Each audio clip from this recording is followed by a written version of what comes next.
हाय नमस्कार, मी शीतल आज तुमच्यासाठी घेऊन आली आहे मटन बिर्याणी।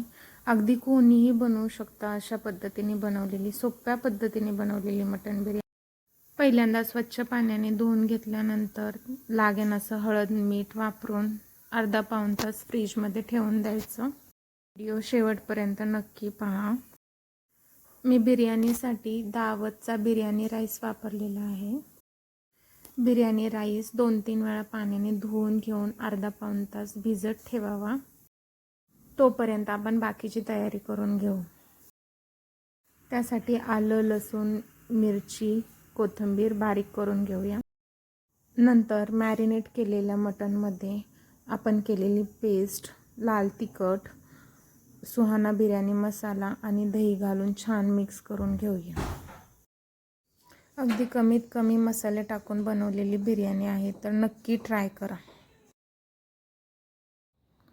नंतर कुकर घेऊन गरम तेलामध्ये आपल्याकडे अवेलेबल असेल तेवढे खडे मसाले टाकून घ्यावेत। मी इथे फक्त दालचिनी आणि फूल वापरलेला आहे। नंतर यामध्ये छान लाल होईस्तोपर्यंत कांदा परतून घ्यायचा। कांदा अगदी लो फ्लेमवरती करा, म्हणजे कुरकुरीत असा होईल, त्याची टेस्टच वेगळी लागते।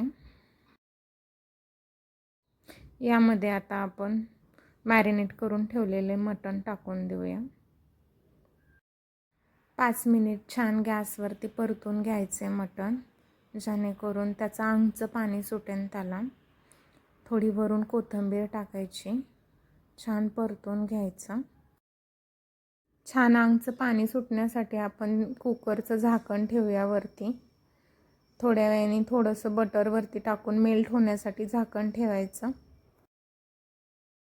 पुन्हा छान ढवळून घेऊन थोडंसं पाणी टाकायचं किंचित। जास्त कवळं मटण असेल तर 2 शिट्ट्या काढा, नाहीतर 3 शिट्ट्या काढल्या तरी पुरेशा आहेत। आता आपण बिर्याणीसाठी लागणाऱ्या राईसची तयारी करूया। त्यासाठी गरम पाणी करायला ठेवूया। त्याच्यामध्ये सगळे खडे मसाले टाकून 1.5 ते 2 चमचे मीठ टाकून छान ढवळून घेऊया। ज्यावेळेस आपण पाण्यात राईस टाकणार आहे त्यावेळेस अगदी गरम झालेलं पाणी पाहिजे। मी ह्या उकळत्या पाण्यात चतकोर लिंबाची फोडही टाकलेली आहे। मी राईस टाकायच्या अगोदर मी खडे मसाले काढून घेतलेले नाहीत, तसेच ठेवायचे, जेणेकरून राईसला छान फ्लेवर येतो। आणि शेवटी राईस झाल्यानंतर मग खडे मसाले काढून घ्यायचे। उकळत्या पाण्यात एक 5 मिनिटात राईस होऊन जातो। राईस होईस्तोपर्यंत आपलं मटणही छान शिजलेलं आहे। एका जर्मलच्या पातेल्यामध्ये मटण टाकून त्यावरती कोथिंबीर स्प्रेड करून आपला राईस टाकून देऊया।